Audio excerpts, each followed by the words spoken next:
नमस्कार। आप सभी को मेरा प्रणाम। तो आज हम यहाँ पे बात करने वाले हैं अक्षय तृतीया के बारे में कि अक्षय तृतीया क्या है, उसकी विधि कैसे करते हैं और हमारे हिंदू धर्म में अक्षय तृतीया का महत्व क्या है। तो आइए सबसे पहले जानते हैं कि अक्षय तृतीया किसे कहते हैं। तो अक्षय तृतीया या अखात्रीज वैशाख मास में शुक्ल पक्ष की तृतीया विधि को कहते हैं।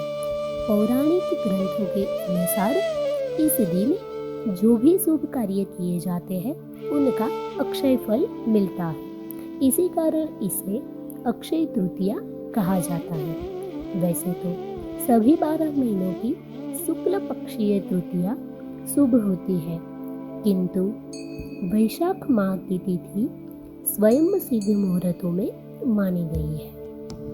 अब हम बात करते हैं कि अक्षय तृतीया के दिन हम विधि कैसे करें। तो अक्षय तृतीया के दिन ब्रह्म मुहूर्त में उठकर समुद्र व गंगा स्नान करके और शांत चित्त होकर भगवान विष्णु की विधि विधान से पूजा करने का महत्व है। गौ माता, भूमि, स्वर्ण पात्र इत्यादि का दान भी इसी दिन किया जाता है। यह तिथि वसंत ऋतु के अंत और ग्रीष्म ऋतु का प्रारंभ का दिन भी है। इसीलिए अक्षय तृतीया के दिन जल से भरे घड़े, कुल्हड़, सकोरे, पंखे, छाता, चावल, घी, ककड़ी, शक्कर, साग, इमली आदि धर्मी के लाभकारी वस्तुओं का दान भी पुण्यकारी माना गया है। इसी दिन लक्ष्मी नारायण की पूजा श्वेत कमल अथवा श्वेत गुलाब से करनी चाहिए। जैसे कि एक श्लोक में बताया है, सर्वत्र शुक्ल पुष्पाणि प्रशस्तानि सदार्चने दान काले च सर्वत्र मंत्रमेत मुदिरे।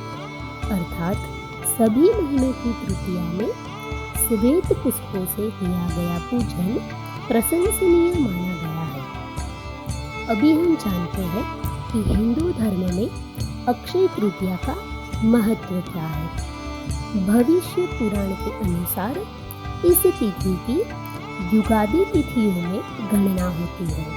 सतयुग और त्रेता युग का प्रारंभ इसी तिथि से हुआ है।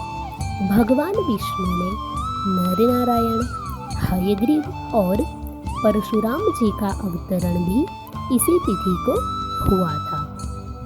ब्रह्मा जी के पुत्र अक्षय कुमार का आविर्भाव भी इस दिन हुआ था। इस दिन श्री बद्रीनाथ जी की प्रतिमा स्थापित कर उसकी पूजा की जाती है और श्री लक्ष्मी नारायण के दर्शन किए जाते हैं। प्रसिद्ध तीर्थ स्थल बद्री नारायण के कपाट भी इसी तिथि से ही पुनः खुलते हैं और वृंदावन स्थित श्री बांके बिहारी जी की प्रतिमा में भी केवल इसी दिन श्री विग्रह के चरण दर्शन होते हैं, अन्यथा वो पूरे वर्ष वस्त्रों से ढके रहते हैं। बीएन हिंदी के अनुसार अक्षय तृतीया 41 गति 21 पल की होती है तथा धर्म सिंधु एवं निर्णय सिंधु ग्रंथ के अनुसार अक्षय तृतीया 6 घटी से अधिक होनी चाहिए। इस दिन महाभारत का युद्ध समाप्त हुआ था और द्वापर युग का भी समापन इसी दिन हुआ था। ऐसी मान्यता है कि इस दिन से प्रारंभ किए गए कार्य अथवा इस दिन से किए गए दान का कभी क्षय नहीं होता है। और ऐसी भी मान्यता है कि अक्षय तृतीया पर अपने अच्छे आचरण और सद्गुणों से दूसरों का आशीर्वाद लेना अक्षय रहता है। भगवान विष्णु और माता लक्ष्मी की पूजा विशेष फलदायी मानी गई है। इस दिन किया गया आचरण और सत्कर्म अक्षय रहता है। तो यहाँ पे जो भी जानकारी आपको मैंने बताई है वो सभी अक्षय तृतीया के दिन पे करने वाली महत्वपूर्ण विधि और हमारा हिंदू धर्म से जुड़ा हुआ उसका महत्व है। तो आइए हम सभी साथ में मिलकर इस अक्षय तृतीया को विधि विधान से संपूर्ण करें और दान भी करें।